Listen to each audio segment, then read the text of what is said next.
Happy holidays and Merry Christmas. You're watching Drakewing Gaming. Oh, one moment. And enjoy the video. Hey guys and gals, Never here from Drakewing Gaming, and something on Twitter, the Gaming Dragon. Today I'm coming back at you with another Let's Play episode of Devil's Gambit. So y'all, let's go ahead and jump right back in, shall we? Alarm chain, you were up, and let's go. I have been told that possibly this next part is going to be extremely not safe for work, so if that's the case, I'm going to make a save, and I'm going to skip ahead, save it for not safe for work, a little not safe for work video. Anyway, y'all, here we go. Let's jump right in. This is one horny demon. He owns me now, and he wants to drive that point home. The demon backs away, and with a playful grin, picks up my clothes. Hey! Come along now, Hector. I know just the place. It's just down the river. I chase after the demon, doing my best to avoid the occasional pebble on the riverbank. It's almost funny. I never have expected my return to Renai to take such an absurd direction. Yet here I am.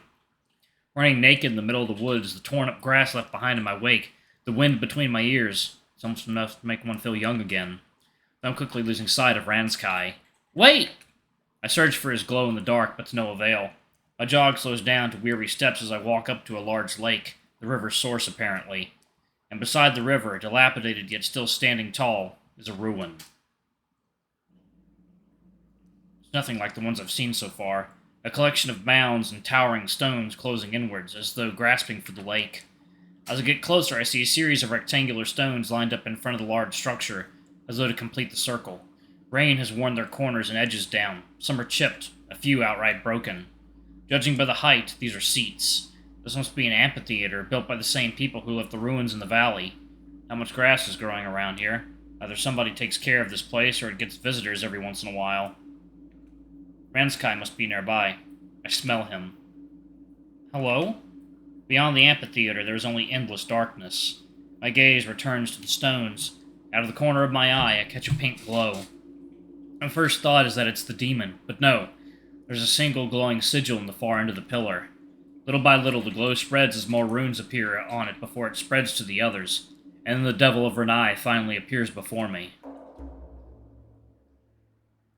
Damn, he a muscular boy. Welcome, Badger, to one of Renai's many holy sites. Holy? Indeed. Long time ago, this was a place for our worlds to meet. Your nature... He points at me with an exaggerated gesture, then slowly at his own chest. And my eye. You mean the pages upon pages of demons and mortals with their arms, legs, and tongues intertwined in an unholy union of what is meant to be and what is not. I wonder if they were all as foolish as me, so desperate for warmth that they'd accept it from even a demon. But there is not enough love going around on this earth, is there? If life throws you down unlovable and deathly paths, it pushes you to the brink of despair. Was there really an alternative? This is the world we live in, the one that took Dad away and kept Kagan and I apart for 9 years. Curse it and its cruelty. I'm a man. I have a heart. It cannot be that I was born only to suffer, grieve, and be a tool for the sake of others.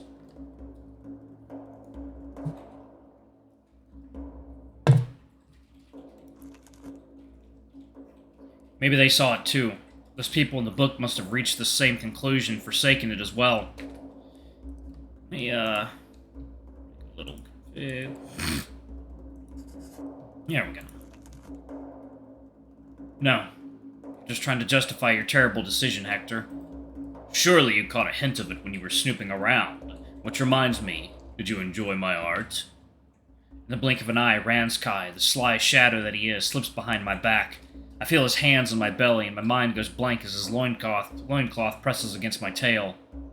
How about a reenactment? Softly, he plants a kiss on my back, firing shivers all over my body. I instinctively try to move away, but he holds me in place, and I'm nothing but grateful for that.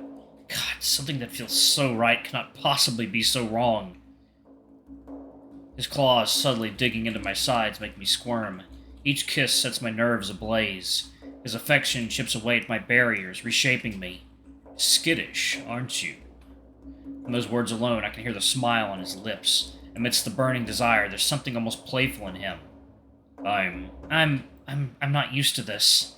It's not just his claws. Even his fingertips feel like daggers on my naked belly and sides, regardless of my desires. After idling for a moment, the demon chuckles and his grasp becomes loose. That is all right. We'll get you used to this in time. For now, why don't we discuss our contract? Contract? Didn't I already accept your deal? I could do as I like with your soul now, mortal, but where's the fun in that? Despite all my banter, I find thralls to be rather dull as toys. I have a plan to spice things up for the both of us, instead. The mural glows, reacting to the demon's words, as though an imperceptible stenographer is writing them down. With a last caress to my cheek, Ramsky walks towards the ruins and faces me. He looks like the villain in a play. The deal grants you 3 rights, but first, let's talk about your safe word. Safe word? Do you mean the fading spell? Yes, that is the magic known as a safe word, Hector. And it can take many other shapes in case the caster can't speak, too. 3 taps on the shoulder, for instance. Whatever we agree on. Which brings us to your first right. The concubine, that is you, can initiate negotiations regarding the safe word's activation. In such an event, an agreement must be reached before any act of sexual nature may take place. I strictly forbidden for the concubine to deliberately bring harm upon the keeper, that is me, using the safe word. So let's say, for instance, that I gag you with my loincloth, or that I'm sitting on your face, covering your snout with my scent. Of course, if you do that, I can tap you 3 times to make you stop. Exactly. Let's negotiate after we go over your other rights. Clears his throat. Second, the keeper shall not bring non-consensual harm upon the concubine. If I am to bite you, claw you up, or whip you until it draws blood, I need your explicit permission.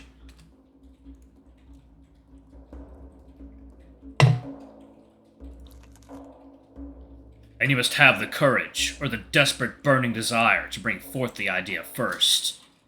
I don't think I'm ready for any of that. Aren't you lucky? A crueler demon would carve you into a meatball in a whim, then heal you to do it all over again. Third, the keeper has the responsibility to keep the concubine safe in the event he trespasses into the Eye Valley. The concubine must obey the keeper's commands in such situations. Just out of curiosity, what happens if I don't? I cannot guarantee your safety if you deliberately disobey me. Whatever happens, it'll be your responsibility. Does he realize what he's saying? No. Most certainly does. About my first right, there's nearly no restriction on what situations I can use a safe word in. If I wish to, I can forbid him from touching a single hair of me. Even now, he's offering me a choice, and he knows I'll play right into his hands. Are you sure that you want this, Hector? We could still back out. Think about Cadgan. The deeper you go, the larger the wedge the demon drives between you. What wedge? Come on, weren't you the one telling me to forget about him? That I'd find him with horror in his eyes while we hugged? You're the one trying to starve my soul. You won't ever you'll let me enjoy life or love anyone, and until I work myself to an early grave, you'll never be satisfied. Listen to me, damn it. How would Cadgan feel if he learnt that you've been laying with a monster? That you sold your soul away? What would Dad think? He's a demon. An affront to nature and an insult to God. He's all I have. Even Cadgan. Even if we had a moment tonight, I can't be sure where it'll go. Not even he can tell. Stop using Cadgan to confuse me. And Dad, he doesn't think about anything anymore. Let him be. I'm pulled out of my skull by the sound of the demon's chuckle. His smile has gained an impish edge. Not taking his eyes off me for a moment, he undoes his belt and loincloth, tossing them aside. The rest of his attire follows soon after. Well now, let me introduce you to this land's old customs. I open my mouth, but all I can produce is an almost inaudible whimper. The devil notices my trepidations, and so he starts with a simple, almost innocent gesture, taking my hand, firmly, yet so tenderly. He places it on his shoulder and looks me in the eye, hungry and reassuring.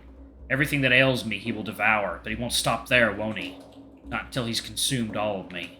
His warmth spreads from the palm of my hand through my entire body, cleansing me from my doubts and shielding me from the cold that has stalked me since my return. And then it crosses my mind. If I could throw myself at this fire, let it turn me into embers. It feels so right. The smell of blooming flowers washes over my nerves, calming them down with its sweet touch, though not completely.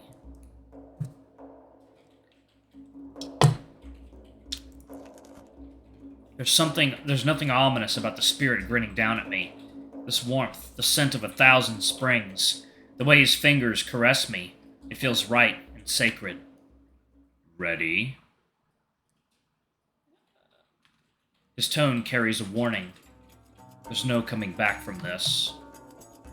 Nope, nope, nope. I don't think I am ready for that particular scene.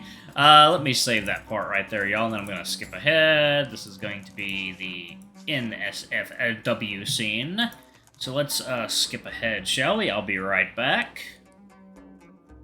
Alright, y'all, and we are back. Let me just say that is going to be one hell of a not safe for work scene. Alright, a lot of the work definitely went into that particular part. Alright, so we're picking back up now. Sunlight hitting me on the face never fails to wake me up. On a hot summer morning, it'll spread a gentle warmth from fur to skin, and with the heat, all surrounding scents will become vivid.